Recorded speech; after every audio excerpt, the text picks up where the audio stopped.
gotta give me the visual cue. The nice slow cue. Here we go. Kick back,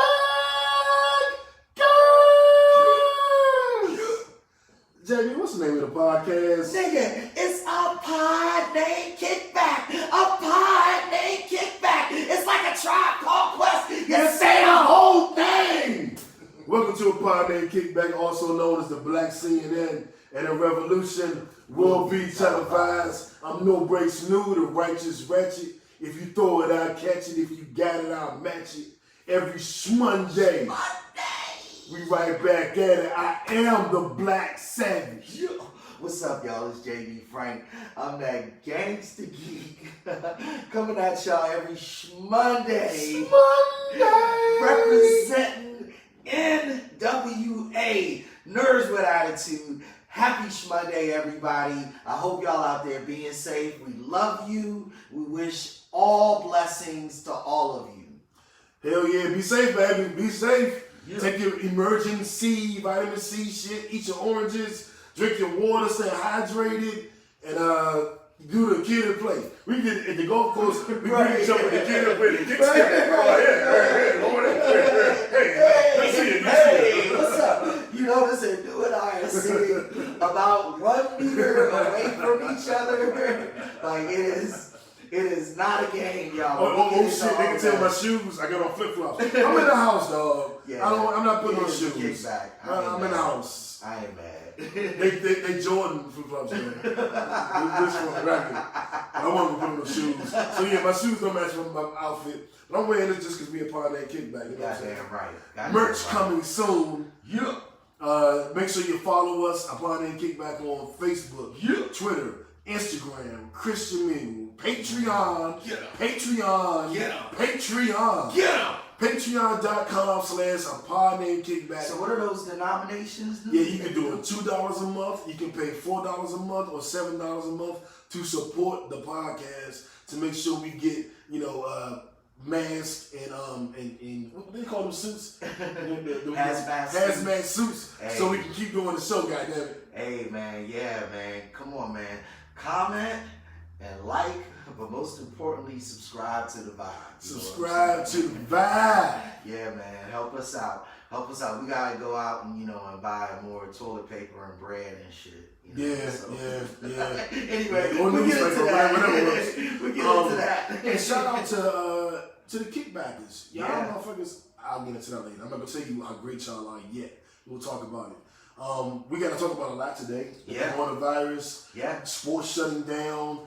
Federal aid and relief, schools shutting down, jobs doing telework. It's a lot going on. Mm-hmm. And we gotta talk about some new music, damn it. Jay-Z and Jay Electronica dropped Jay Electronica's debut album. We gotta revisit some reviews because my favorite podcast, aside from us of course, Joe Budden podcast, has been doing some janky ass reviews lately. It's lazy and unenthused. And I feel like when Joe got mad at Drake for how he was on views and how he wasn't giving us great music, he was just kind of coasting. I'm starting to feel that way about Joe and his reviews he's giving. He ain't deep diving into the shit. Well, break that down, man. Because I know you got a case study. You never talk about nothing without presenting evidence. So let's get into it, my man. Let's get into it. So you guys know I'm a big fan of Joe Budden podcast. I listen to it every Wednesday and Saturday, first thing in the morning. Mm-hmm. And their music reviews have been a little uninspired. Okay. And I don't want this to come over like I'm hating on someone because it's my favorite podcast. Right. So I want that to be clear. This ain't I hate you. This is let me hold you accountable. Yeah. Let me get you. Constructive criticism. Yeah. Let me continue to be my favorite. Mm-hmm.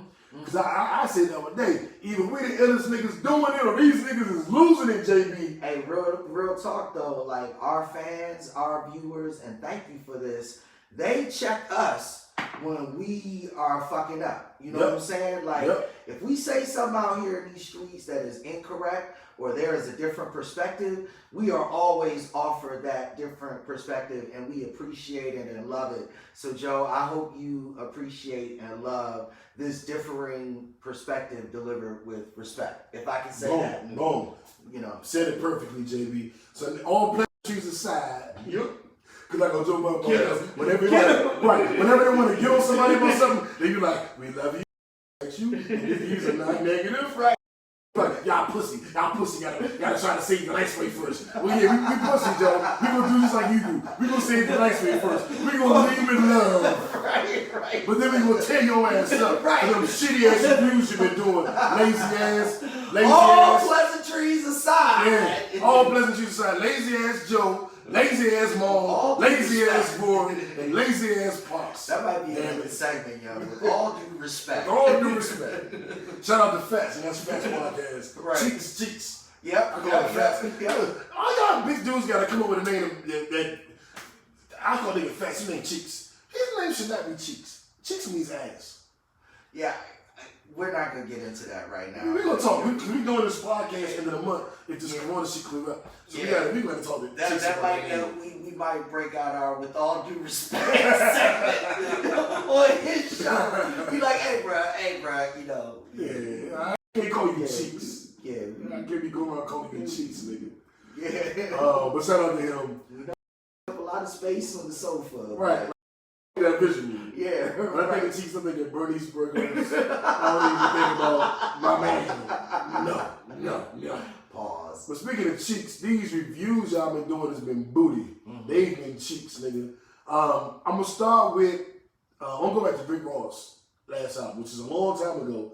But I noticed they were saying things about it wasn't personal enough. It didn't connect. He didn't give us. He went through all this trauma in the hospital. He didn't give us anything.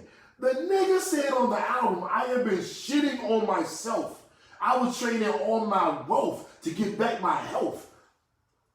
How much more personal do you need? Yeah. I didn't even want to hear that. I tell me you shitting on yourself, nigga. Well, I mean, we talk to each other a lot, and I think I actually remember you were bringing that up when you talked about that album when it came out, being like, damn, this nigga like, I don't know that I wanted to hear all of that. Yeah, it's a lot. Yeah, so I'm with you on that. So I noticed it then. That's when I first started really noticing it and paying attention. Like, hold up, man. These niggas is actually, holding it down and you're not getting it. But y'all being lazy with you. And not being thorough and really listening to the entire album. Right. But it started with the Jhene Aiko album and Jada Kiss. And I'll start with Jhene. Jhene's album, I'm a huge Jhene Aiko fan. Yeah. For years. I think I got hit to her when I moved here. We went to somebody's event one time. It was like an album. Was it hers or was it somebody else? It wasn't. If it was hers, you would have never saw me again. I would have murdered her and left the country. Maybe it wasn't hers. But I remember you're talking about Jhene Aiko back then. And I had to have been like 6 years ago. Yeah. And I got a decade damn near with Jhene. Being a fan. I will break it down for you. I'll give you the real review, damn it, because I didn't like the shit that they did. They did like 3 or 4 songs and said, the rest of it was trash. No, Joe. It wasn't trash. You just weren't fucking listening. I don't know what you're doing. But Triggered. I put Triggered up against any Jhene Aiko song. It was one of my favorite songs last year. I put it up against The Worst. And we know, if you know me or you're a Jhene fan, you know how great The Worst was. I put Triggered up against The Worst. Didn't we title a show after the name of that song? Yeah. Well, we did. Yeah, really great song. Heartbreak, I'm trying to move on, I'm triggered, say the fuck on my way. Excellent. None of you concerned. Moving on doesn't hurt anymore. I don't feel bad anymore. I'm not crying anymore. The pain, the I'm healing, but I haven't totally healed, but I'm moving on. Which is what Roy from Joe Budden Podcast said. I love when Jhene's in this bag. Well, she gave it to you. So why the album ain't great? She gave it to you. And then you criticized it. Right. Speak. Some of the lyrics in Speak just Speak to me. That's corny, but I'm being honest. Just to give you an idea, I'll try to give you a couple lyrics. I woke up this morning, I was beating on my chest, so excited, realizing that you weren't here to judge me, no one to impress. I decided that I liked it, yeah, I'm moving on. I'm putting on my favorite dress, the one you hated, saying I look naked in. Fuck your opinion about it. I'm feeling my best, I won't hide it. And besides that, look how the sun rises without your asking. Like, this is break up, fuck you, I'm moving on lyrics, which is what they say. I only like this from Jhene, but she didn't give it to us on this album. There's 3 tracks of it to start. Yeah, that's brilliant lyrics too. Hell yeah. BS. Back up on my bullshit. Done dealing with you. Back on my bullshit. Back up on the scene. Done dealing with you. Don't know how to deal with me. Done fucking with you. I mean, I really thought it was love, but you're so fucking whack. Always get caught up in love, but I'm done with that. I can't get caught up in love, so now I'm flexing on my exes and my Model X. Like, this is breakup. This is what they say they want. Oh yeah. And she isn't giving. That's 4 tracks. What are y'all talking about? And I do love that. I do love that. And sometimes when they do get in relationships and they get happy, you start going, oh man, now the music sounds all happy. She's giving it to us. Yeah. Like still. Pussy fairy. I got this pussy for you, it's on the way. Who don't want to hear that? One more. I'm bringing you some pussy tonight. And the way she's gonna say it too, dude, man. Like she has this seductive voice that just can't be stopped. At this point, I don't know that she can put out a bad project. She can't, but they say she did. And this is why we going back to Joe Budden podcast right now, based on music review. This ain't beef. We're not gonna shoot each other in the street, but I'm gonna talk shit about your fucking reviews. Yeah. I didn't like it. Jhene Aiko, Quiet as It's Kept New, is like one of my favorite artists that I've heard in the last like 7-8 years. Facts. She like, should be. In terms of her vocal skills, she is just on a level right now. And she writes the vocal for shit too. Right. You know what I'm saying? We'll better understand her as we understand her vocal mastery, but she's brilliant. Happiness Over Here, HOE, Hoes. The song called Ho. JB, I think you and all of my kickbackers know I love hoes. What's not to like about this song? I love hoes. Only one. Right. I'll tell you what, I don't want no good girl. Fuck that. I love hoes. Yeah. Song called Ho. And he's like, oh, like, I fuck with you, you sexually free. And you want to do this freak shit. I don't want a good girl. Okay, so what we got? One Way Street featuring Ab-Soul. You know Ab-Soul gonna give you the crazy metaphors, the weird similes, and you're gonna be like, what did he mean? This is so deep. Like, he's a beast. He's on that song. Mm-hmm. It's a great beat. And Jhene still in her bag. So I don't know something. Surrender with Dr. Chill. Well, I guess Define Me was an interlude. It was cool. I ain't say I loved it, but it was a cool interlude. Moving on to the song Surrender. Now, this one, it sounded like a therapy session. The album did. This one song, I can say, kind of did, because Dr. Chill, whoever's doing that, came in at the end and was like, let's really discuss our feelings. So that one, yeah, you're right. It did kind of sound like a therapy session. But it wasn't a bad song. What's wrong with having a therapy session on your album if that's what needs to be said? Exactly. From all niggas who went through therapy, including Joe. Yeah. I don't see why that's a bad thing necessarily. Track 11, JB. Okay. Trying to smoke. She's ready to get high. Who the fuck don't need another weed anthem with a girl singing about how she wants to get high? Man.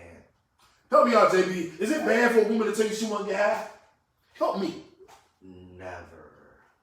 Never,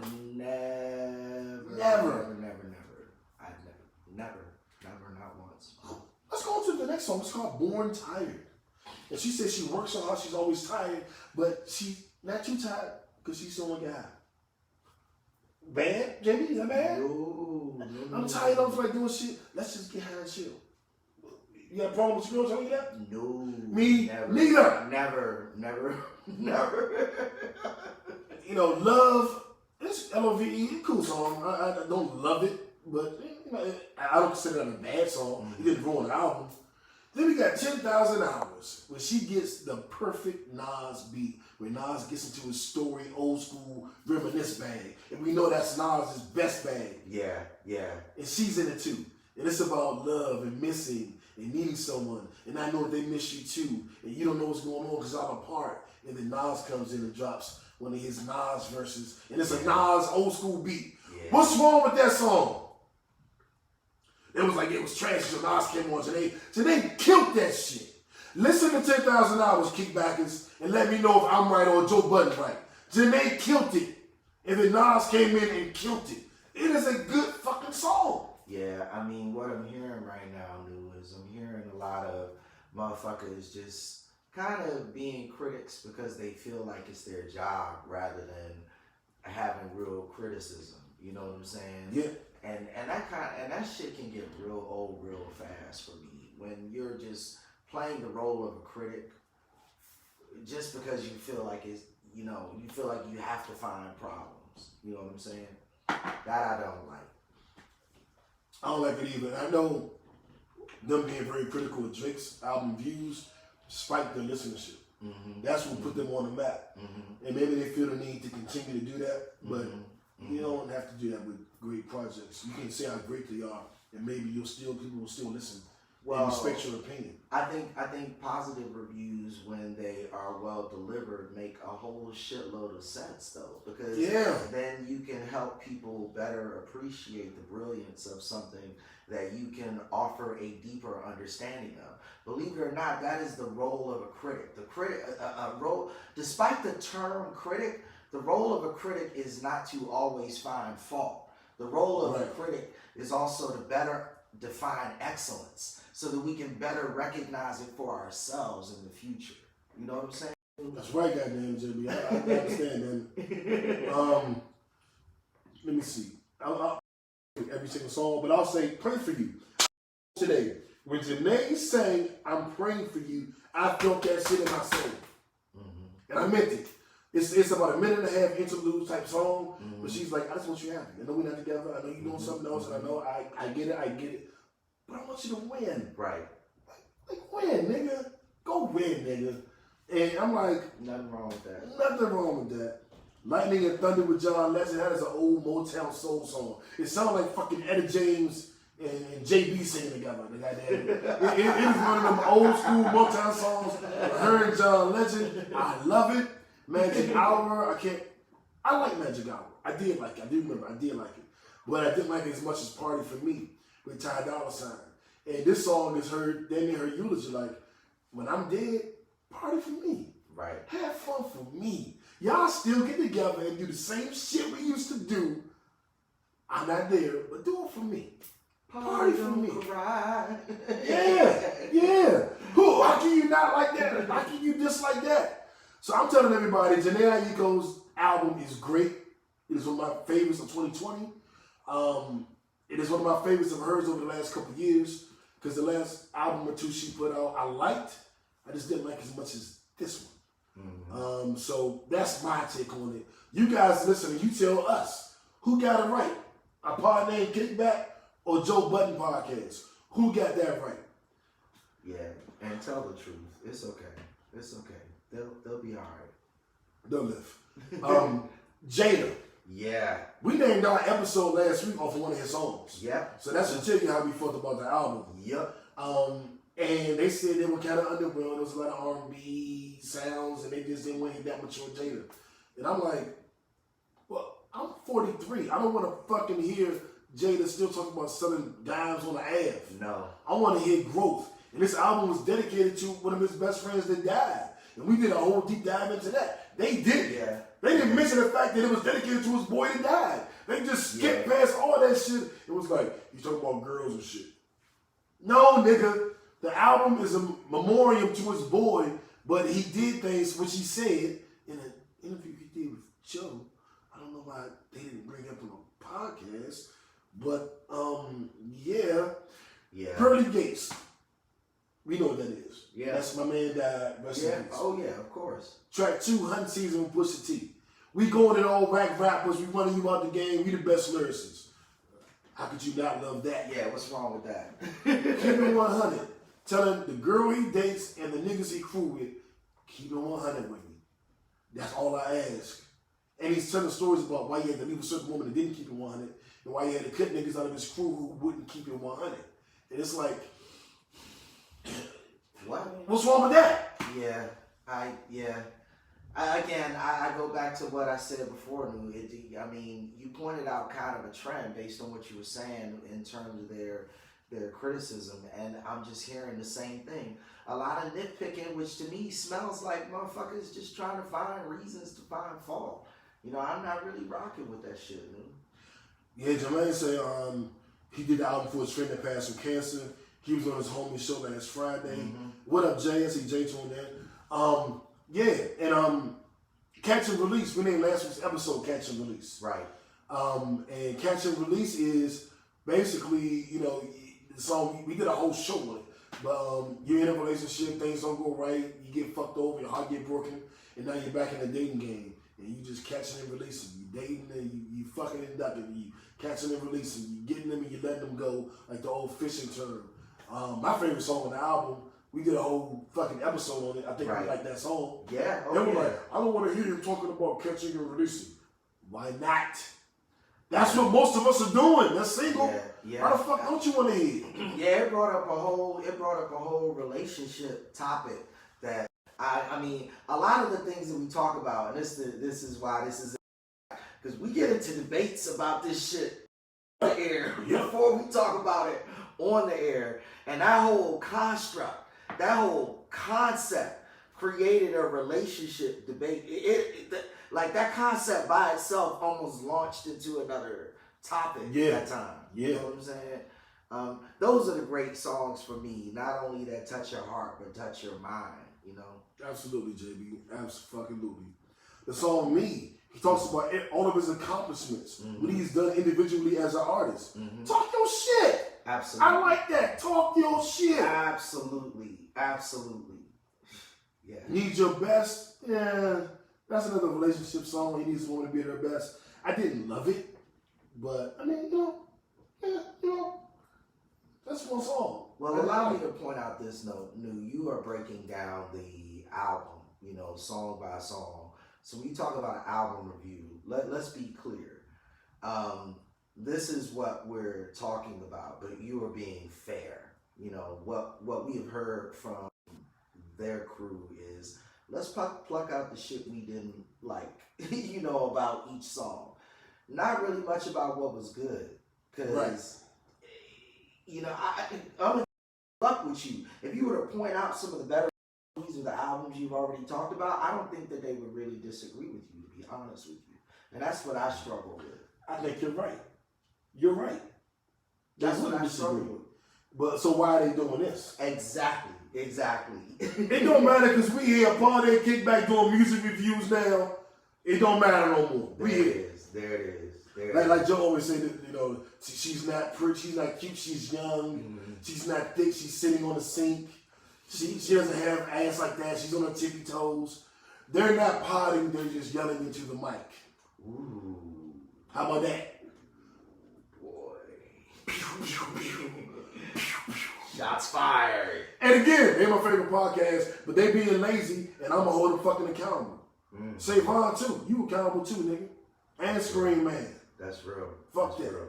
But but no, you being lazy. Let's have a debate though. Let's do it. Yeah, let's talk about it. And just finishing up, Angels Getting Manicured featuring 2 Chainz has the classic 2 Chainz verse.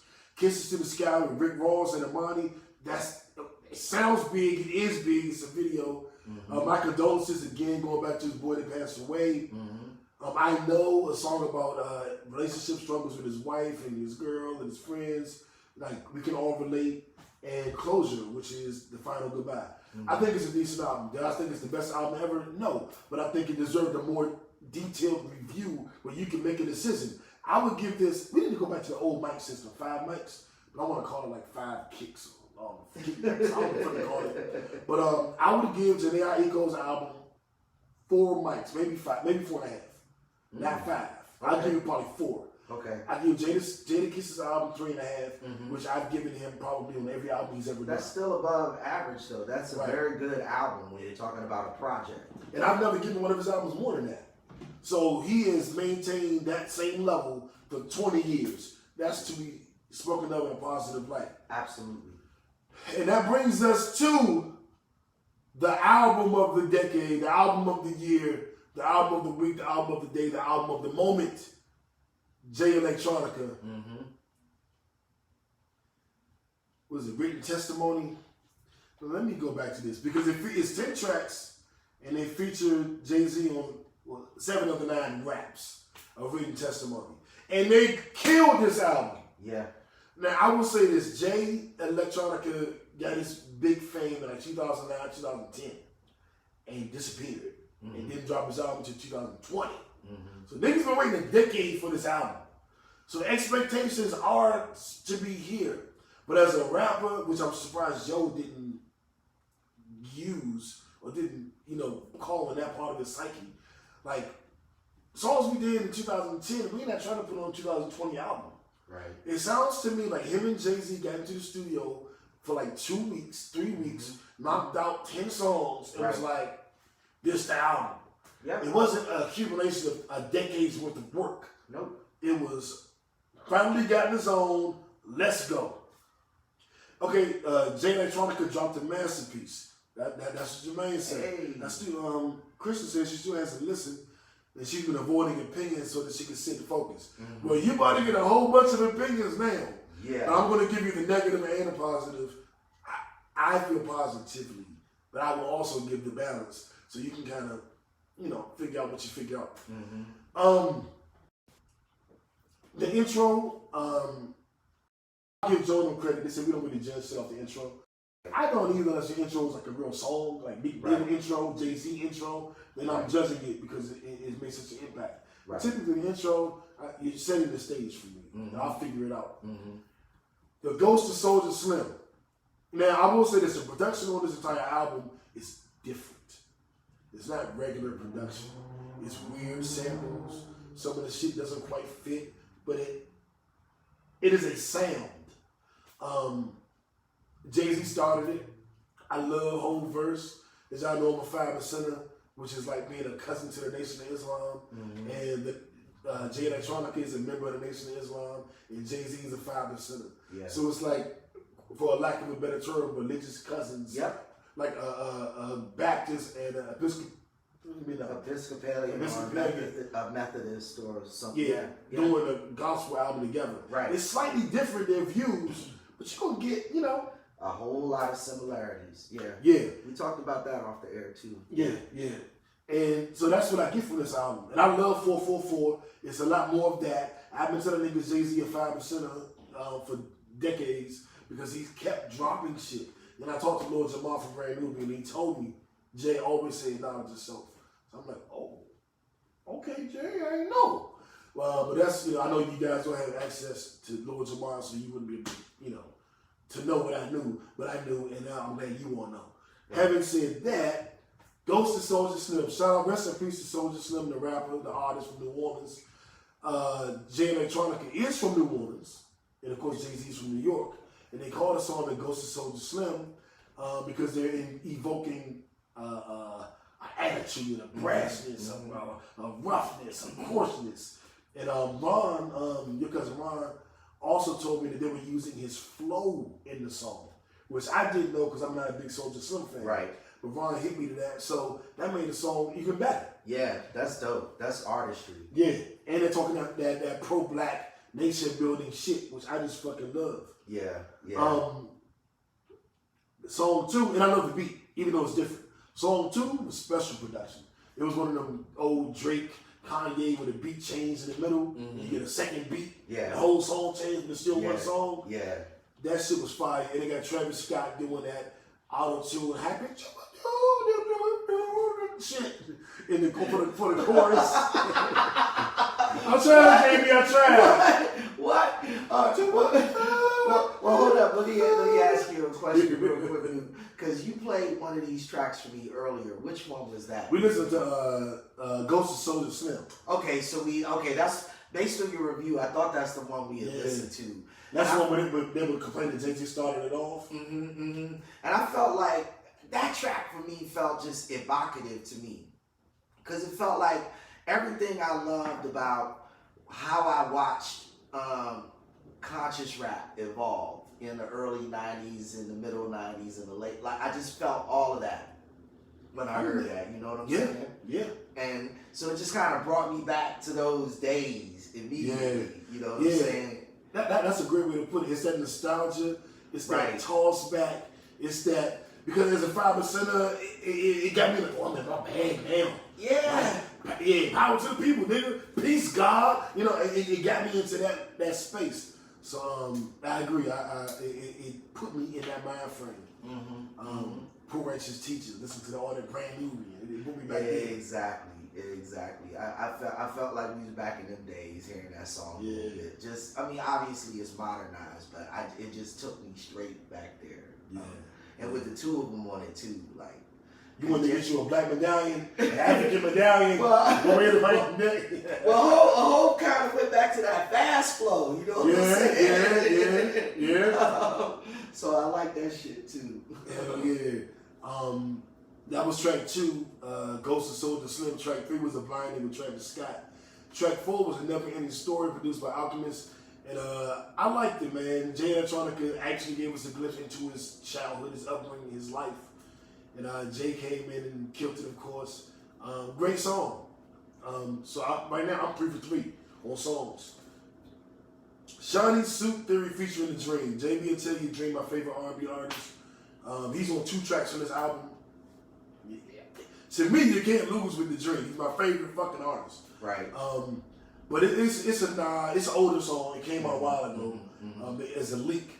But it's talking about Puff and the shiny suit thing, which is basically sell out, get the money. And it's like, no, I'm going to do my pro-black Nation Islam shit. I'm not going to sell out. And Jay talking that same shit. Once again, evocative. Right. I had a homie on Facebook saying, Jay is commercial. I'm like, no. Shiny Suit Theory speaks to why he's not. But moving on. Universal Soldier, that's one of my favorite tracks of the album. I like the lyrics, I like the flow, I like the subject matter. Of course, whenever you're talking black economics, black empowerment, I'm going to listen, I'm going to love it, more than likely, unless you say you're wrong, unless you're, a fine pretender, but you're not really, breaking it down the right way. You know what I'm saying? A fine pretender! Right. So, love that. The flux capacitor, another one of my favorites. That's when Jay-Z gets into his arguments. This debate about him selling out with the NFL. And I'm richer than Roger Goodell and the entire NFL's bench. What am I selling out 2 and 4? Really? What am I selling out for? If they could have got their shit together, he said they could have tackled the issues, I would have stayed on the sidelines. Fire! If y'all could tackle the issues, I would stay on the sideline. And that's how I feel about our buddy Joe. And Joe Budden podcast. If they could tackle the issues, I would stay on the sidelines. And I know I'm poking a lot of fun at them, but it is in love. Like I said, it is my favorite podcast. I will be listening on Wednesday. So it ain't like I'm not listening. It's my favorite show. But they didn't do the right thing. So I got to come and break it down the right way. And make sure the message is properly disseminated to the masses. Because that's important to me. I hope it's important to you. Fruits of Spirit, I like that one. Didn't love it, but I liked it. Ezekiel's Will featuring A Dream. That's another one of those. That is a great fucking record. It's a great record with great rapping. It ain't lazy. It ain't effortless like some of the reviews. It's a great fucking record. Get him. APIDTA is a song for the people that you loved and lost. That's another really, really, really, really good record. People are telling me that that's their favorite on the album. It's not my favorite, but I know the public is saying APIDTA, which I'm not even sure what it stands for, is their favorite. Interesting. So, okay, breaking news. CDC recommends halting gatherings of 50 people or more throughout the United States for the next 8 weeks. And we're getting into the coronavirus. Yeah. We're gonna take a deep dive into it. So don't worry. This isn't, we're doing music now, but we're gonna take the rest of the show in the next 60 seconds. It's going to be about the coronavirus and what's going on in the world. I mean, and there's a strategic approach to this, right, Lou? Because the world still spins, the world still turns. We just wanted to show our kickbackers that we're still on this motherfucker and we're still spinning with it. You know what I'm saying? So, proceed. Yeah. So in conclusion, I would give Jay Electronica's debut. I do understand the argument that having Jay-Z on 7 of your 9 songs can be a hindrance. But I remember when Raekwon on his album and Ghostface was on like 15 of the 18. Like it was never an issue for me because I didn't put Electronica on a high pedestal. Mm-hmm. He did exhibits. I really liked it. That was it. I didn't think he was the savior of hip hop. I didn't think he was the next one. I thought he made a great fucking song. And I was like, when his album comes out, I'll listen to it. But I never had him as high as everybody else. So when they were like, oh my God, it was all Jay-Z. And I'm like, thank you. I got 7 Jay-Z verses. My favorite rapper ever. I got 7 verses of him on your album. Thank you. Yeah, so let me ask you this question. So, let's just boil it down to brass tacks, Lou. The Jay Electronica album, thumbs up or thumbs down? Overall. Thumbs all the fucking way up. Hey, there it is. But that's not what I heard from the Joe Budden review. That they didn't like it. They shitted on it. Yeah. Okay. I'm gonna love you whenever you're talking pro-black shit, black empowerment, black economics and finances and culture and doing it well. And doing it well. Not on some weird, stupid, dumb shit, but doing it well. Making the punchlines make sense. You know what I'm saying? Exactly. Jay Electronica has proven he's still a hell of a rapper. He was never in my top 5, top 10, top 20, top 50. So he ain't exactly. So he didn't lose anything because he was never up there. But he's maintained his position to me. And Jay gave me what I wanted. Pause. So he's still number 1 in my book. There it is. He's still sharp. Mm-hmm. And I still heard that in the music. And I wanted to give you guys that. So I'll say, if we're doing 5 mics, we're going to come up with our own system at some point. I would give Jay Electronica's debut 4 mics. Hey, there it goes. There it goes. I'm cool with sticking to the mics because one of the things you might have noticed about our podcast versus others, those of you who see us, is that mics we don't we don't have the shit suspended, sitting on a desk or nothing like that. Right. We hold the mics like MCs, like real MCs. Yeah, we're still performers. You know what I'm saying? Anyway. Exactly. All right, JB, it's time to shift a little bit. Yeah, let's do it. Don't be lazy on your music reviews. And if they are lazy, come to our music reviews. Yeah. Jhene is worth listening to. 4 mics. Jada Kiss 3.5 mics. Worth listening to. Jay Electronica / Jay-Z. 4 mics easy. Listen to it. And this is the rule on a pod named Kickback. If you come with controversial ideas, you have to come with evidence. It is just that simple. Factory. Your number just can't be different just because. Factory. There it is. High low, JB. High low. Which is a new segment where we talk about our high of the week and our low of the week. Absolutely. The low of the week is, I think, the low for everybody's week, but I'm going to make it personal because I've been going to work every day over the past week. Despite the fact that being an insulin-dependent diabetic, I am immunocompromised. However, I am less immunocompromised because I'm in decent shape, I'm in good health, and I take good care of myself. And I'm also careful, right? But the world still has to keep spinning. And I needed to come to work. I'm in a position of leadership also. So I couldn't act scared amongst my employees. You know what I'm saying? that was my low, having to deal with that. And specifically what that meant was, because I've been going to work every day and my children have been quarantined from school and their mom works from home, so she has not had any office exposure, we decided this weekend that my kids wouldn't be with me. They would stay with their mom and be safe. Okay. That is a decision that we agreed on. But I think you know from this show and from the way New and I have conducted ourselves, we have never taken the coronavirus lightly, even when everyone else, including our government, was ignoring it. So that was a low for me personally. Dealing with that and dealing with that personally. Checking in with my parents. My dad is 78, my mother is 77 years old. So I needed to check with them and make sure that they're good. You know what I'm saying? Like, it is not a game. If we talk about people who are immunocompromised, moreover, if we talk about the people who have succumbed to the coronavirus, most of them have been the elderly. So I had to check on my parents. You know what I'm saying?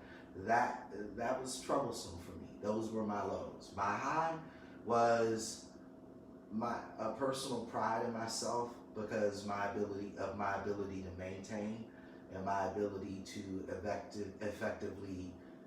hopefully effectively respond to what's going on, to be able to build a disaster contingency plan for my employees, to be able to give people good advice, and to be able to take that good advice for myself.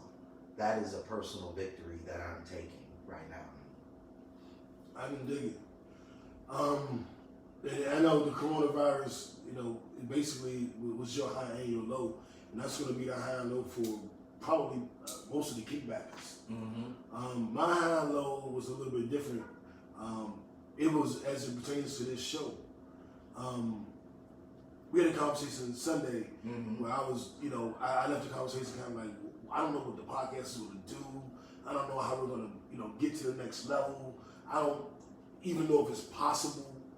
And for the first time, I contemplated quitting the show. Like, just shutting this shit down. Like, this shit ain't going nowhere. I'm tired of just spinning my wheels. I want more, and it's not going to happen. And it might just be time to say, fuck this shit. That was my low. And that was me Sunday, Monday, and Tuesday. And trying to, call a Jhene and talking to F and, different people and trying to figure out how can I take this show to the next level? What can happen? And I was like, there's nothing. Like, I can't do any more than what I'm doing. I'm doing a shit ton. And then I wasn't checking the charts. I wasn't promoting the show. I wasn't doing shit. I was sitting around thinking of ending this show. And I got an email from Chartable. And that email said that we were number 20 in the country. And, listenership and viewership and everything was up. And we hit number 20 on the charts. Thank you, Kickbackers, first of all. Thank you for that. Yeah, definitely thank you, because that saved the show. Because I was sitting around like, fuck this shit. I'm not doing anything. Like, no. And to see that when I didn't do shit, when I sat back pouting, sat back frustrated, damn near giving up, something happened. And we were pushed to the top 20 on the stats and on the charts in the United States of America. The show in general, and the episode, they hit like number 100 for episodes. And I was like, the fuck? How? And what I realized, which leads to my high, is that you don't know how close you are to the top. You don't know how close you are to hitting that goal you want. And if you stop, you will never know. If I had gone with my right mind, my first mind, there would be no more Partner and Kickback. And we were literally hours away from seeing us being number 20 in the country. In the country. And if if I had, just given in, and not even check that email, because I normally, for you guys that don't know, I check the charts every day, all day. I'm checking the 8 a.m., 9 a.m., 1 p.m., 3 p.m., 8 p.m., 12 a.m. I'm checking the charts all day because the numbers fluctuate. So I'm constantly wondering, if I send out a tweet at 3, how does it impact the show? Let me check it again at 4 and see if the numbers went up. If I send out a message at 5:30, I'm gonna check it again at 5:50 to see. I'm obsessed with it. And I was like, fuck all that shit. I'm not doing it no more. I'm working too hard. And if I hadn't clicked on that email, I wouldn't even know we had hit number 20 in the country. I wouldn't even know it. So I would have been like, fuck the show, the numbers ain't right, I'm tired of this shit, and wouldn't even know me. So I'm very thankful that for some reason I clicked the email to check, and I'm very thankful for what I saw. And that's my low and my high. You saw the 6-pack in the mirror. Yeah, I saw the work paying off. Yeah, there it is. I had chicks on these chicks said, I'm listening. We just talking about this. Nigga, we was talking about you about 20 minutes ago, nigga. Well, we was kind of joning on you. What's up, my G? Yeah, man, that's high and low, though. That is what it is. I'm glad your high and lows did not actually involve the coronavirus, actually. Yeah, I'm very glad for that, actually. Well, we got somebody else's highs and lows totally revolve around the coronavirus. And this is JB's French tutor, Rudy Gobert. Oh, God. And my left stroke just went viral. Fucking asshole. Our viral story of the week is Rudy Gobert. And the way he responded, awful. The way he acted in the middle of this pandemic. For those who don't know, Rudy Gobert is a Utah Jazz player who has contracted the coronavirus, COVID-19. And he had been running a slight fever, wasn't feeling too well, and people were saying, maybe you should get tested. He was like, nigga, shut the fuck up, I'm fine. This shit ain't shit. And to show them how fine he was, he started doing things he thought was funny, JB. Yeah. He thought it would be funny to touch all the microphones at the press conference and, rub his hands all over the desk at the press conference for the NBA, for his NBA game. He thought it would be funny to touch all of his teammates. He thought it would be funny to go and touch all of their personal belongings because they think he's sick and he's not, and he's being funny. See me, I'm so funny. I'm hilarious, I'm touching everything. Come to find out he tested positive for the coronavirus. Yeah. One of his teammates, Donovan Mitchell, now tests positive after him. Yeah. The NBA suspended the league for the rest of the year. The MLB has suspended their season for the rest of the year. Assuming provisions are met to where we can resume. Have the NFL done more than bring all of their scouts and all of their field teams off the road? They haven't done more yet. Okay, yeah. Hockey has suspended the league. The NCAA, March Madness, has been suspended. And it all happened in response to what Rudy Gobert did. Yeah. Now, I'll be honest. I don't think he did it with the intention of spreading it. That is not what I'm saying. What I am saying, though, he's a fucking doof. Yeah. He's a fucking goofball to play like that. And me and JB was talking about this shit earlier, and I agree with you. Like we niggas, right? We grew up in the hood and shit. So everybody get a gun at some point. And when one of the guys in the crew get a gun, he won't point it at everybody because he think it's funny. Hee, I got a gun. Hee, I'm pointing it at you. He a fucking doof. And he essentially did the same thing. A fucking doof. Being goofy, thinking it's funny. And where I'm from, goofy niggas don't get passes. Goofy niggas ain't cool. You goofy. Yeah. You a fucking doof. And that's who he is. I don't think he did it on purpose, JB. Well, I don't think he tried to infect anybody. But he was being fucking goofy. Yeah, and I look at it a little differently, and I look at it a lot more severely. And we had this debate off the air earlier, New. And what I was saying is, when you are that stupid, that shows a casualness with other human lives that is not normal neurological behavior. That is a level of stupidity that for me goes beyond stupidity. You know, that's where you start to delve into the realm of like mental impairment and being psychotic, in my opinion. Because I might be killing motherfuckers, but that's okay because I'm just trying to be funny.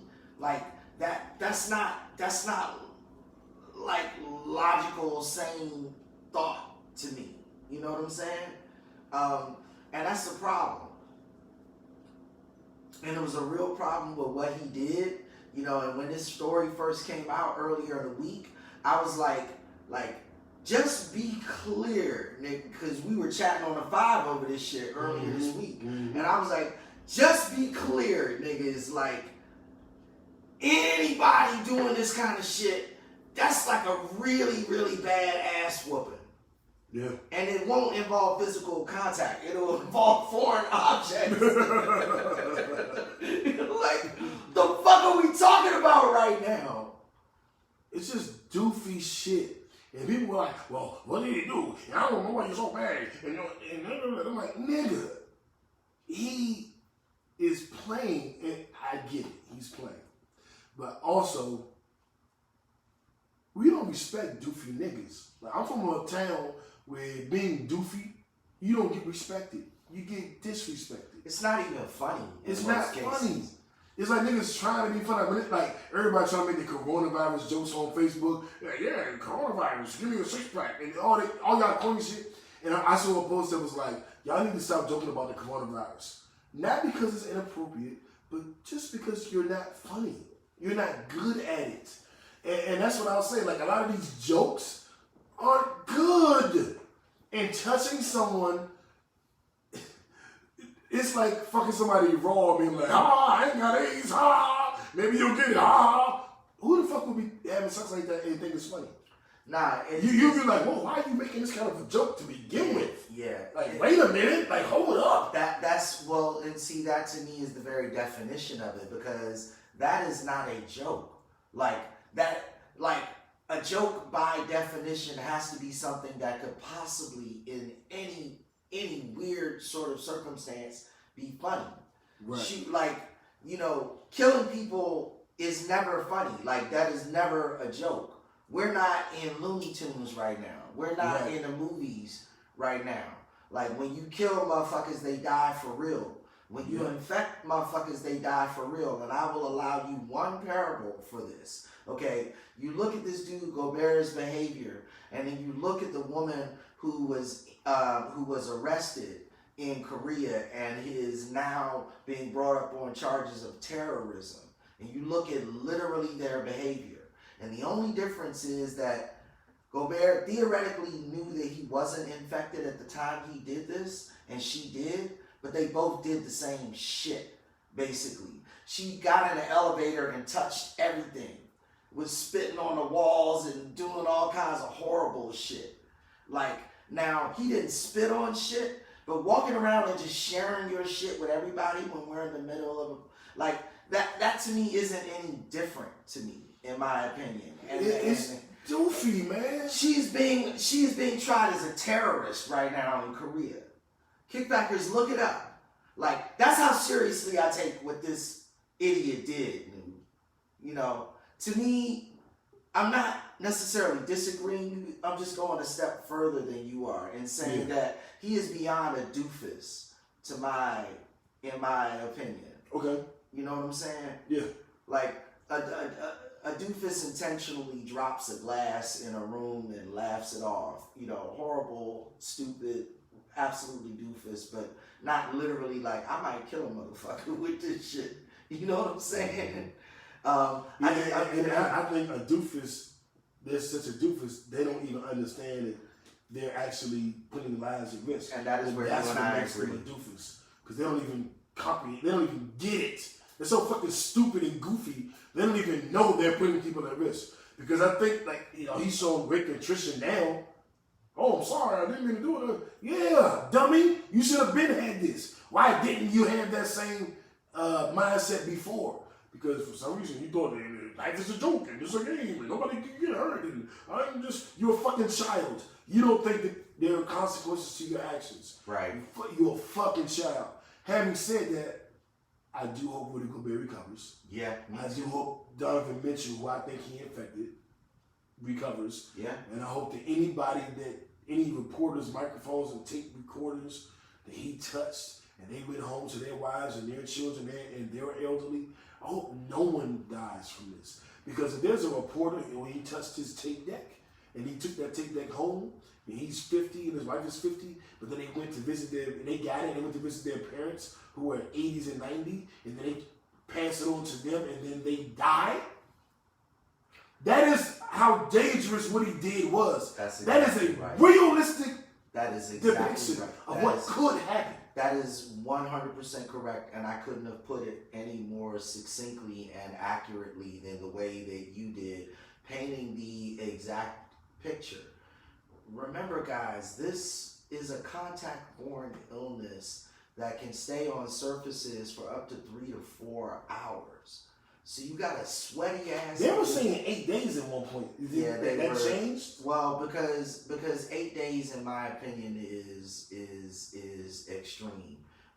Because 8 days is just a really, really long time for something. Yeah, and that's what made it scary. So here's where how the statistics bear out. Because if that were the case, then the spread would have been. I mean, we'll see what happens statistically, but in my opinion, the spread would have been a hell of a lot faster if that were true. I don't think we know what the spread is, so I don't think you can judge it. Well, I'm saying that if the illness were able to sit on just regular surfaces for multiple days, then we would have seen more manifestations of the infection because more people would have come in risky contact with more of those who are infected by the way that contact works on surfaces. Like, think about it, like there was a scare of the people coming into the airport.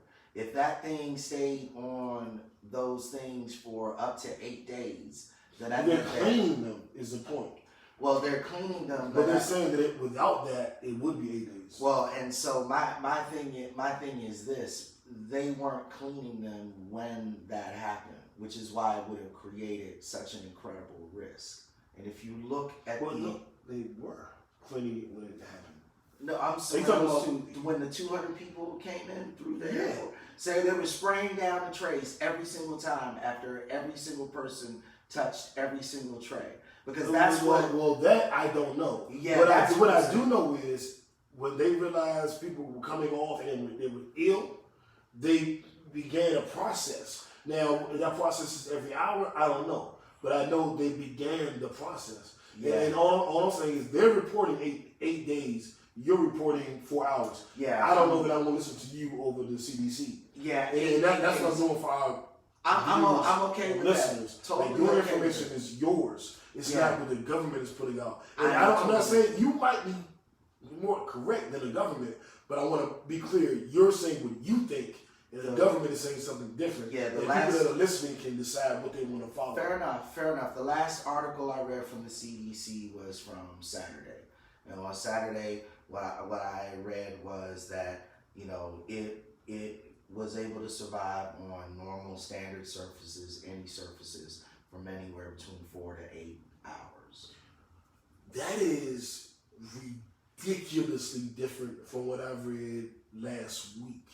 I'm not saying it didn't change. Did you read the CDC? Yeah. But what I'm saying is, with, Trump and Pence and the government, this is what's being put out on TV. I understand. So that changes things dramatically. I didn't read what you read, but if you read, listening to you, that's huge. That's not something to gloss over. To say that this can stay on surfaces for a week, and then for them to, according to you, come out and say it can only stay on surfaces for 4 to 8 hours, 4 to 8 hours, that is breaking news.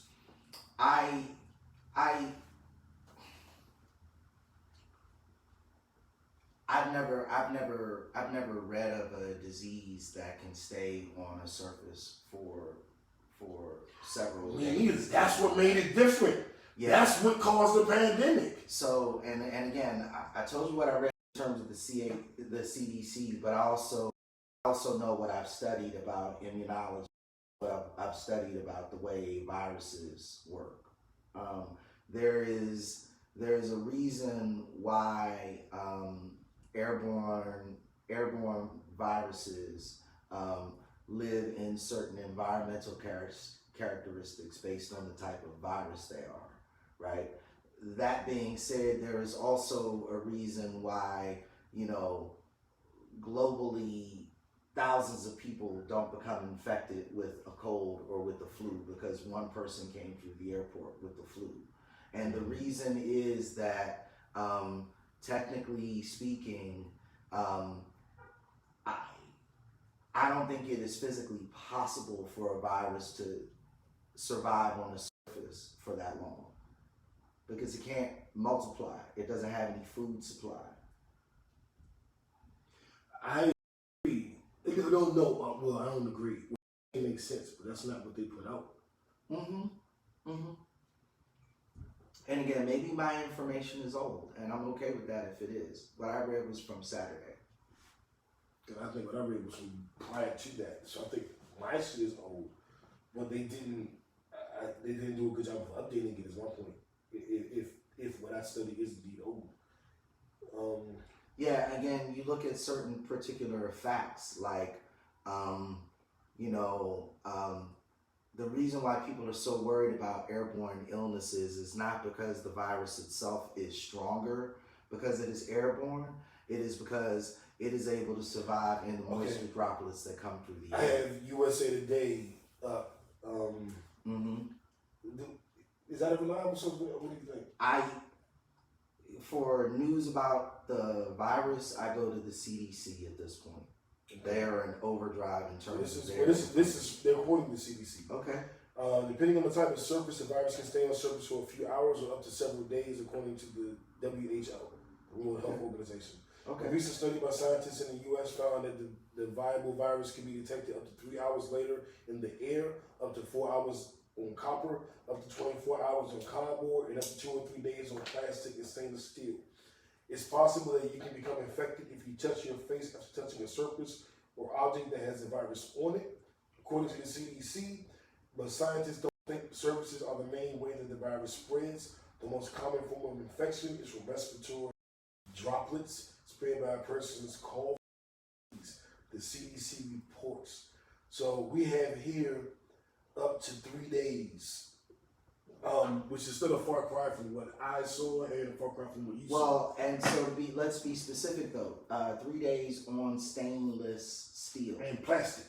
Well, and plastic. Okay, so ask yourself truthfully, how much plastic do you really touch? Enough. At least enough for once a day. Well, but how much of other people's plastic do you touch? Again, be honest with yourself. In a building... and work, this isn't other people's plastic. It is plastic that we generally all use together daily.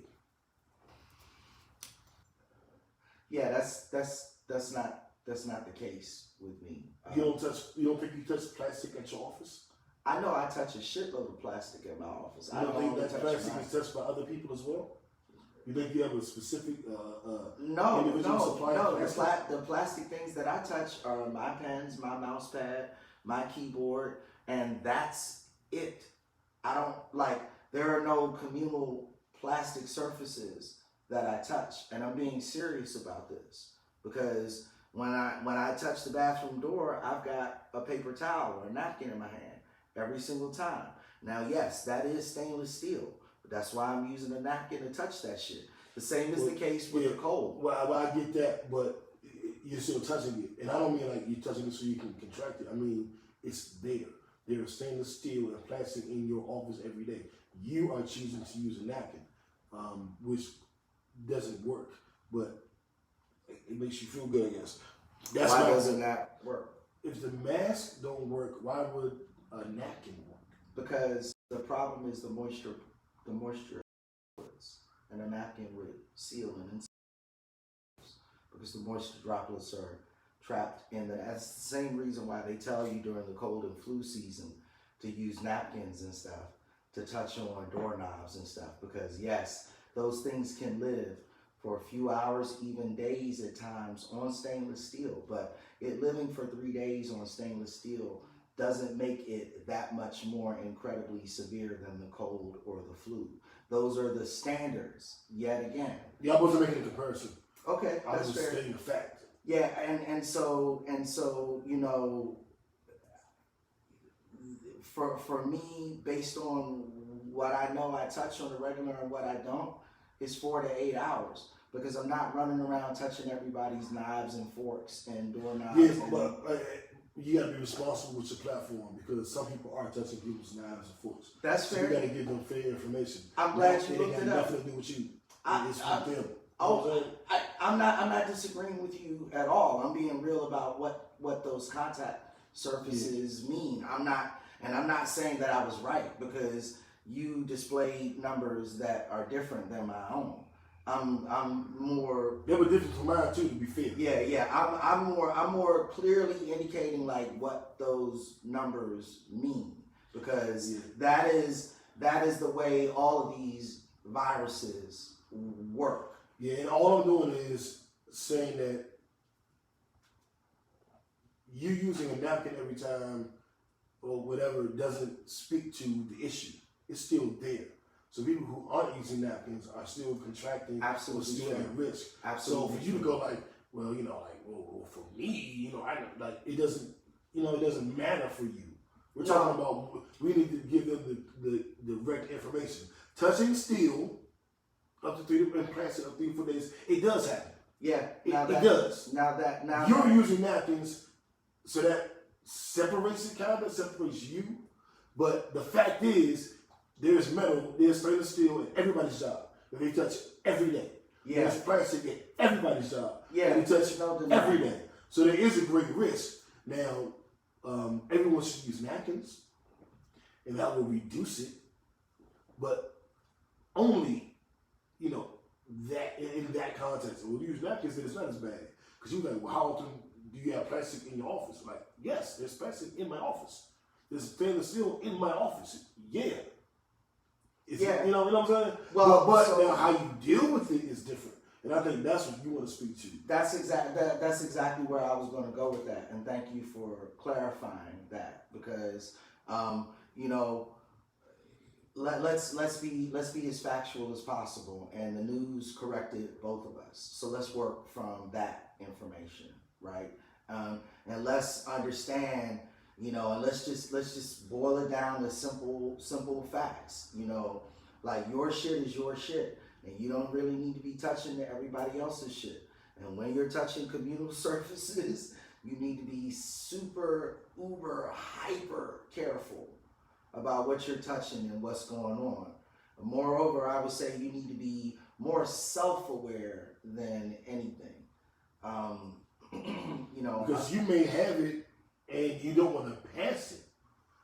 It's not just about protecting yourself from getting it. Yes. It's about protecting others from passing it, right? Yes, yeah, absolutely true, because it is an infection that has a what they call, it's not a waiting period, a dormant period. Incubation? Yeah, an incubation period, which means that it will sit in your body and you'll be infectious. And this is a part of the tactic of the virus. So you can spread it to as many people as possible because you're healthy. You're not giving indicators that motherfuckers need to stay away from you. And so what has happened in China, what has happened in South Korea is that these are authoritarian countries. So what they have done is the police are just walking around in people's houses and stuff. And what they're doing is they're walking in people's houses and they're taking people's temperatures. And if you That's wild. And if you show a high temperature, then, and what they mean by high is not really high. They're saying like over 99.6, over 99.7 degrees. Mm-hmm. If you show that type of temperature, a low-grade fever, which is proven to be the most prevalent symptom of COVID-19, then they were just taking motherfuckers away. They took thousands of people away. There are videos all over YouTube where you can see people screaming, being dragged in the vans with niggas in suits because they were just not playing at all. But what that told me personally, and again, this is just a personal thing for me, and I've been telling all of my friends, everybody I know, to do this. Take your temperature regularly. Because you told me to do shit. Yeah.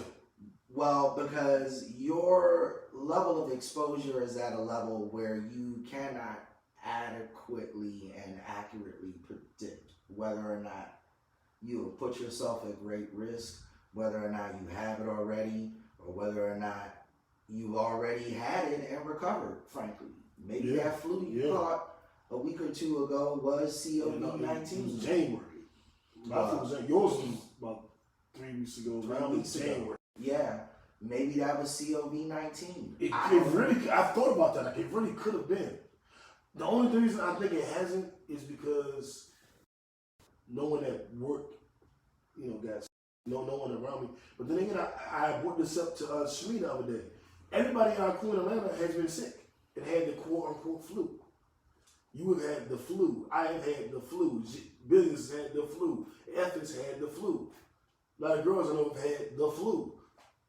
But could any of that have been coronavirus? I talked about how my office lost 25% of its staff in a greater part of February because of the flu.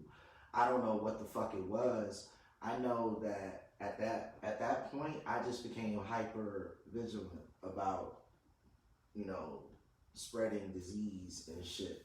And then this shit happened, and I was like, well, here we go again. You know what I'm saying? Yeah. When I got sick, we weren't really talking about coronavirus. No. Because I'm so paranoid that if I get sick, I'm like, what's going on? I'm dying. So if I had known what the fucking coronavirus was when I got the flu, I would have just freaked out.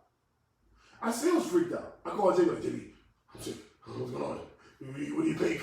What did you do? Yeah, and what we concluded was that the reason why this was not coronavirus is because we both got over it so quickly. I mean, yeah, we locked ourselves down and we handled that shit. But at the same time, based on what we're reading, if it was corona, maybe it would have been, 2 weeks or long, who knows? I will say this though, and this is the thing for me, be very, very self-aware. If you find yourself getting aches for no reason, you find yourself regularly coughing for no reason, you and I are smokers, I tend to just cough sometimes all the time, right? Yeah. But I know when I've got a cough and when I'm just coughing, you know what I'm saying? Yeah. If you find yourself coughing, then start taking your temperature. Like I did a thing on Facebook, and I don't know if this is accurate. I did it yesterday because I was bored in the house, and I was like, everybody, let's take a deep breath together, and see if we wheeze or see if we cough. And I had everybody on Facebook Live,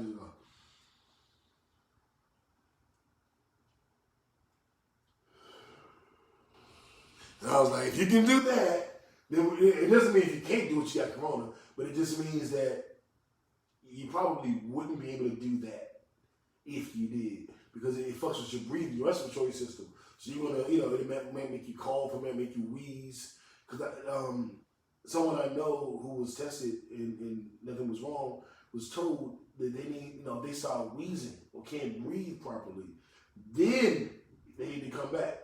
And I was like, oh, well, I'm breathing, Yeah. But then allergies fucked me up because I didn't realize how beautiful it was outside yesterday. And I went outside and started sneezing. My eyes got red. I was like, I'm dying! I got corona! I was like, oh, no, wait. I got allergies. This is pollen. Then I took what's the allergy medicine? Allegra? It wasn't Allegra. It's Contrast. Whatever the fuck. Whatever. I keep allergy medicine because my allergies are notoriously horrible. And I popped the pill and was like, oh, I'm better now. But you got to be careful knowing the difference between allergy, cold, flu, corona. Those are 4 different things. Absolutely. Absolutely. And the difference that we have seen, heard, read about, have known to understand is just a relative consistency level. It doesn't go away after a day or 2. It doesn't go away, the way these normal ailments typically. Yeah, and allergies and cold is runny nose, snotty. That's not flu. That's not.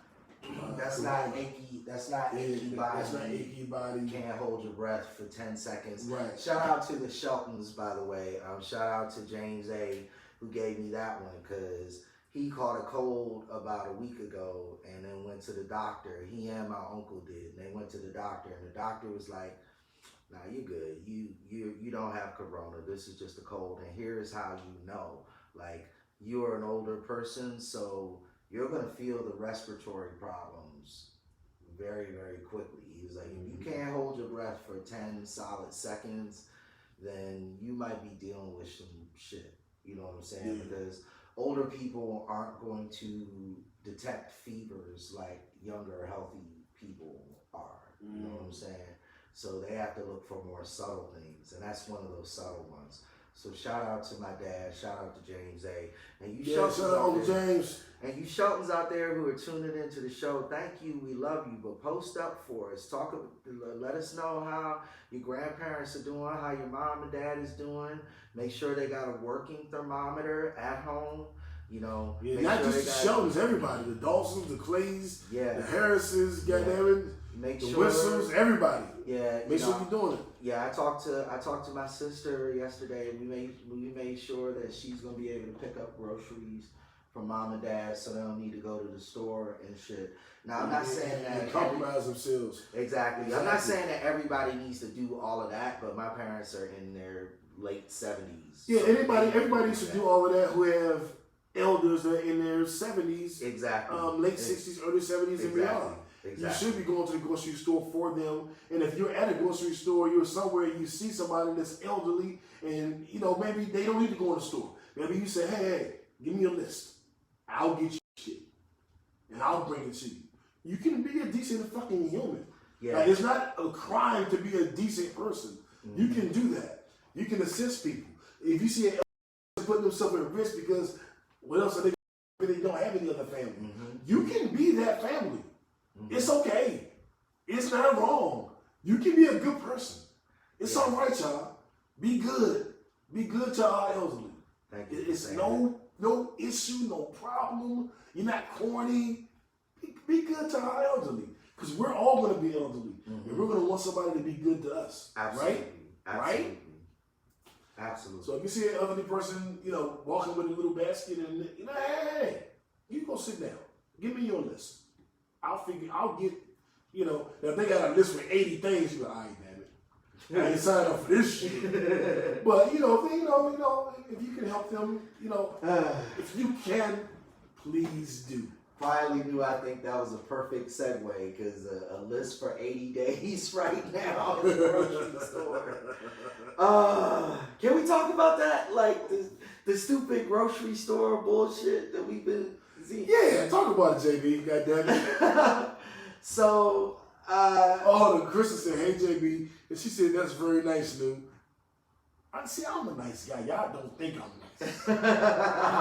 nice. Let's sometimes. Let's talk about a couple of things, everybody.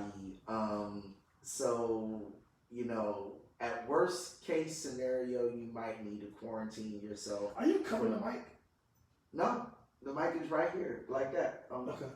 That's on both hands, you like this. Oh yeah, I'm just resting my hand. I was like, I'm turning to one of them. Yeah, you'll never hear me sound like that ever. Not gonna happen. So I go to the grocery store anyway to pick up just a few things that I need. And I look around and I see all the toilet paper is gone. All the paper towels are gone. And I'm kind of, I'm chuckling about that shit, because I'm like, really, like, how many motherfuckers are shitting in your house that you need? Like, right. Because, I start doing the math in my head. I'm like, okay, maybe 500 people came to the store today. And it was probably about 512 packed rolls of toilet paper in that motherfucker. I told you about that Facebook video I saw where the lady had the mother and daughter had 8 packs of 20 rolls of toilet tissue, and it was all the toilet tissue that was left in the store. And this lady was like, bitch, give me a fucking pack. It's y'all 2 bitches. You don't need 8 things of 20 rolls of toilet. Give me some. And that was fist fighting this shit. She thought it was hook. One of the bitches that did a DDT. It was crazy. It was crazy, man.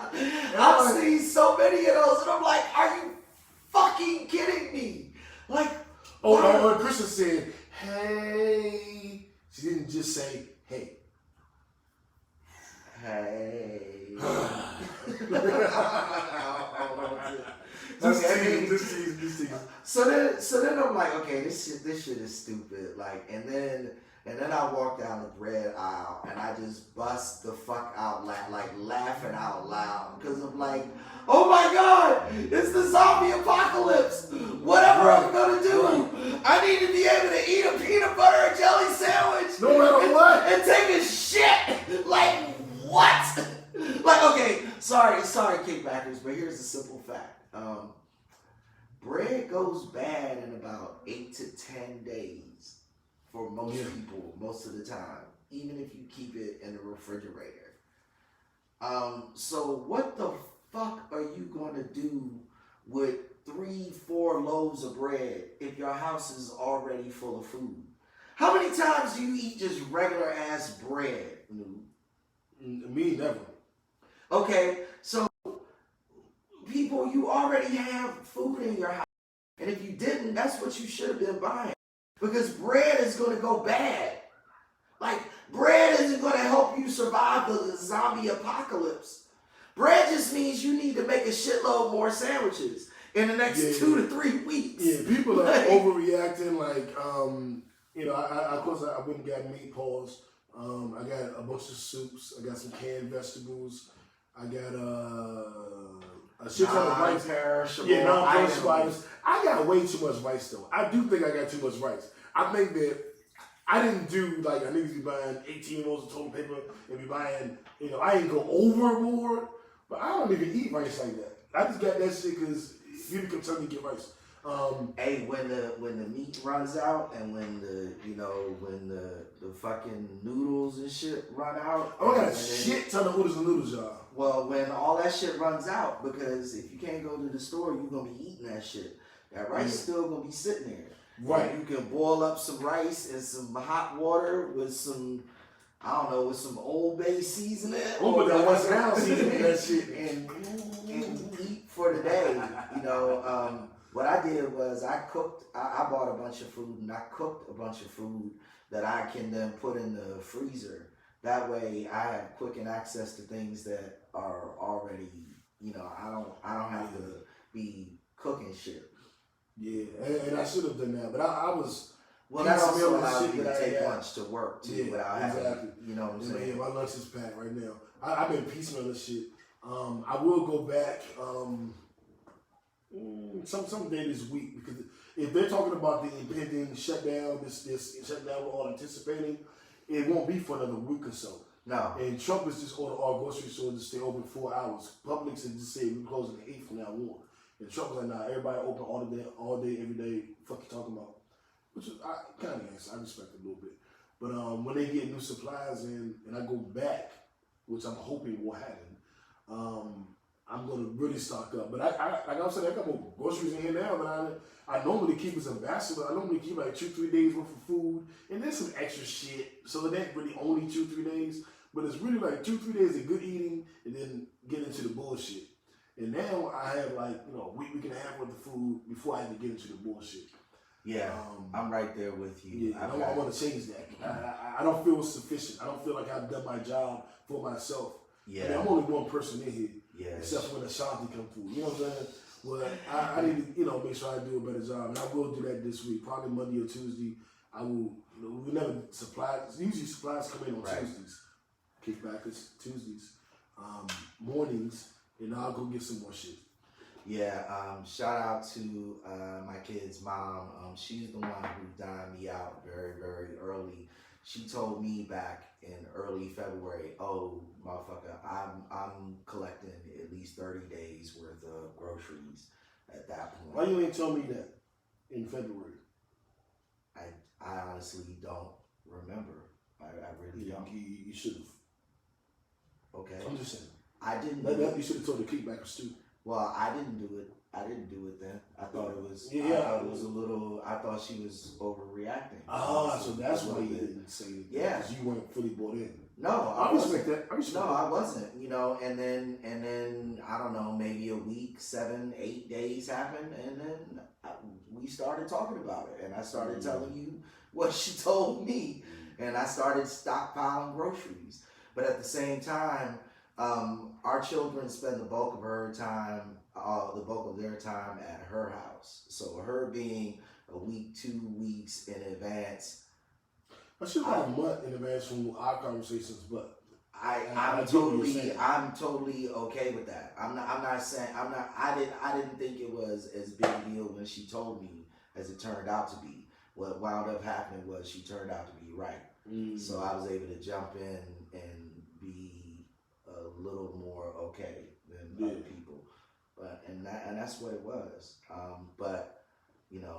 Hey, what up, Leslie? That must mean her and Justin watching together. What up, bro? What up, Leslie?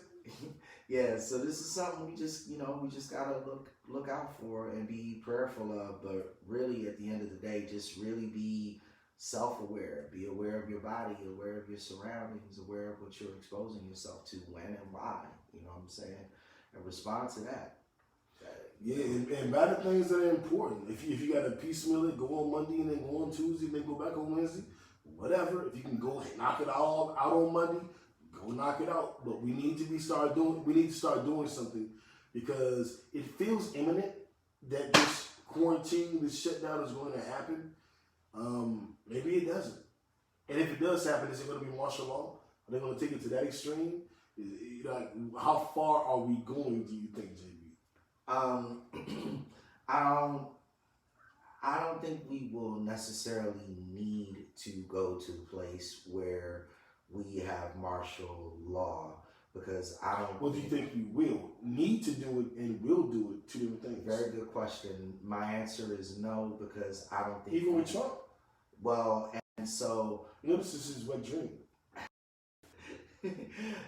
I'm glad you brought that up. But I've actually seen a little bit of a pattern in the way that Trump is responding to the crisis. Number one. I'm gonna put you on the spot, JB. Go ahead. Can you execute martial law? I can speak to it, but I'm wondering if you can do a better job.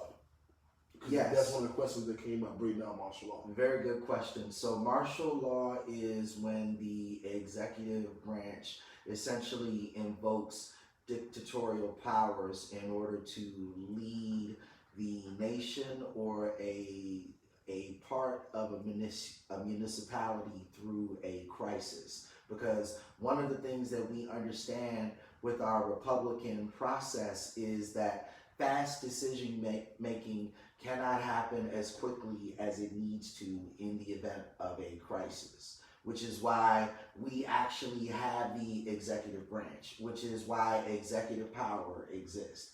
We elect an individual who we feel confident can become a dictator in the event of a crisis. So we have one wise man making decisions and making decisions quickly to resolve a crisis. Okay, that is what martial law means. So specifically what it means in terms of the law is the president has the power to declare martial law in the event of a federally declared emergency. And that can happen at the state level, the city level, or at the national level. At the national level, then the president has become the dictator of the country. Martial law means that he can then enact laws that help facilitate and administrate the welfare and safety of the population. And one of the first things that you always hear about during martial law is the suspension of the writ of habeas corpus. What that does is it allows the federal government to get motherfuckers out off the street who are creating danger for the population as quickly as possible without due process. Niggas always fucking with the habeas corpus and shit. Yeah, the writ of habeas corpus requires that you be charged with a crime. What the fuck is habeas corpus? The writ of habeas corpus is the right to your own your person. So our country may not imprison you without clearly indicating in the eyes of the law why they have suspended your personal right to your own personal physical liberty. Boom. And that's why he went to Harvard, and that's why he went to show, and that's why we upon that kickback. God damn it. We're 90 minutes in, JB, so I know we need to get the fuck up out of here. Yeah, that's the right. feds have cut interest rates to zero in certain instances, so, there's money available. Not sure if you should take it. Yes. But there is money available, starting now. Yes. Anything you want to add on Well, real quick, that money is to be utilized for crisis spending. Food, rent, if the shit hits the fan, gas to go and get groceries for your parents, your grandparents, shit. Drawing out money and holding on to... You got to keep some of that too. Well... And so glad. Go ahead.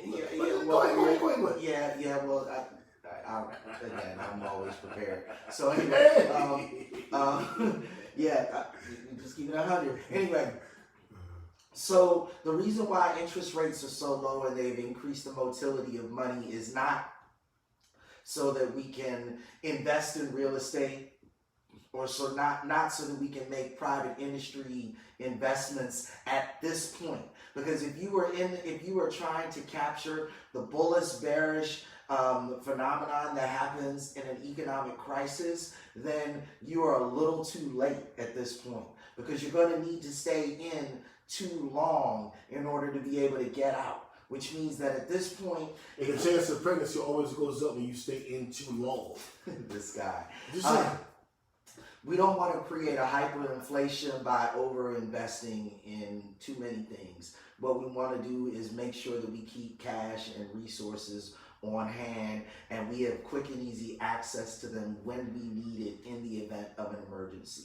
That is the reason why they have lowered the interest rates to zero. So you have quick access to crisis money, not quick access for money to get your titties done. Long-term, crisis money. Not Ponzi So let's move on from that, JB. Yes, let's. Harvey Weinstein got 23 years. Yes, good. He deserved it. We're not going to do a whole speech about it. It's been a long show. He deserved it, fucker. Soulja Boy invested in soap and detergent, and his soap and detergent company has been selling out. So it went from a business worth doing 100 items a week to doing 1,000 items a week. Yeah. And he's making from a couple thousands to millions. Shout out to Soulja Boy. Flipping that case in point on the economic thing, exactly what we were talking about. He was blessed to be able to buy in earlier to cash in. There it is. Absolutely. There's another Nipsey Hussle documentary, not the one Ava DuVernay is doing, allegedly with Netflix, but another one by the BBC that's done. I'll watch it. I'm not. They allegedly speak to his friends and family, people close to him. It's the mysterious murder of Nipsey Hussle. That should be good. I think it'll be good, and because there's allegedly talking to friends and family, it makes me want to watch it. However, the friends and family are doing their own. Oh. So I don't know who this set of friends and family are, but we'll see. And if it's not with Lauren and the mother and Black Sam approve, I won't support it. Yeah. But if it is, then I will support it. That's solid. That makes sense. Before we get out of here really quickly, what are you guys watching? We're all quarantined, self-quarantining. I'll tell you this. David Arnold has a comedy special on Netflix, executive produced by Kevin Hart. It is, outside of maybe Dave Chappelle or Kevin, the funniest stand-up routine I've seen in the last 3, 4, 5 years. He is a fucking master at stand-up comedy. I've never seen him before, never heard of him before. But Kevin Hart put him on Netflix, and I'm going to keep it a buck. I don't know about the last 5 years has been funnier. I mean, well, you know, Dave, except for the greats. Like, dude is funny as fuck. It's family comedy. It's a little bit of ratchet, but he's a grown man, so it's not young. He got some real shit. Right. And it's fucking hilarious. That's my biggest recommendation. That's a wonderful recommendation. You had mentioned that earlier. I'm definitely going to check it out tonight. Yeah, I've been ripping through the classics. You know, there's just a bunch of free shit on YouTube, believe it or not. And if you're a nostalgic head like I am, you can catch shit like Teen Wolf and Michael J. Fox. Yeah. And you know, Once Bitten and Jim Carrey. you know, all kinds of fun old 80s movies. Men at Work with Emilio Estevez and Charlie Sheen. You know, that shit is just free on YouTube. You know, and I just throw that shit on sometimes and do something else. But, you know, just fun stuff, man. Gentrified is worth a watch. It has an Insecure vibe, but made by our favorite Latino actors. That's what Kristen said. Okay. So we gotta check out Gentrified. That sounds like fun. Paradise PD, the cartoon. I like season 1. Season 2 is just, it's like they got super ratchet. Like but they're making jokes where it's like, my dick in your pussy. It's like, whoa, this is graphic. Yeah. It's funny, but it's not as clever as Big Mouth. Right. So some of the over the top jokes are like just over the top. Yeah, I dug the first season, but I had some trepidations about the second season. Yeah, it never warranted because I was like, oh, y'all just doing the most. Like y'all just trying to go for shock value. Yeah, like don't lose the humor. What else? I'm gonna finish Peaky Blinders, I promise. So I'm gonna recommend that to everybody. I heard from Joe Budden podcast that the Outsider, I think on HBO, is good. Not Outlander, I think it's Outsider. It might be Outlander. I don't fucking know. Yeah, but it's only one season, and it's on HBO. Oh no, this isn't Outlander. I think it's Outsider. Yeah, they're saying that's good. Mm-hmm. I have heard there's a movie on Netflix called Love. It is not a good movie, but it is important. There are pussies and dicks and ejaculations and squirting. Like it's the closest thing to porn. Well, no, it's porn, but it's on Netflix. It's softcore porn. No, it's hardcore porn. They showing dicks ejaculating and pussies and shit. Yeah, well, it is porn. It is maybe 1X, but it is X. And if you watch that one, they will tell you where the others are. So just so you guys know, as you're quarantined in, there is porn on Netflix. I don't think that's on accident at all either. Hey. This was called Love, but it's like Love, but it has the director's name in like Love by John Smith. But it's like a foreign guy. So like Love by Felipe Iglesias Smith. Okay. Or something. But it's Love. I would say check that out. I know we have the Democratic debates on right now. Sunday night, you know, we do it on Sunday, come out Monday, Shmonday. Now check that out. Let's see. I don't know what else I'm watching. You guys send us some goddamn suggestions. And listen to, she said, Love, got it. Freak. If you want to watch the show live and discuss with us and throw your comments out live, you can do that on Facebook, our Facebook page, which is a pod named Kickback. A pod named Kickback.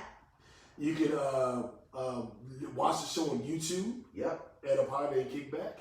Yep. You can listen on Spotify, Apple's, I think it's Stitcher, Google Play, Christian Mingle, all that shit. Everything is a pod named Kickback.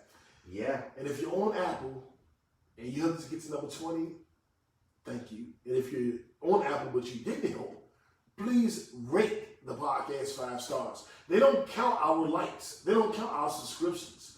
They count our ratings. So if you haven't given us 5 mics on Apple, you're not contributing. Just to keep it up. Not like you did something bad, but I want you to know that you're not contributing in the way that's most impactful. Yeah. And of course, if you want to support with dollars, our Patreon, patreon.com/kickback.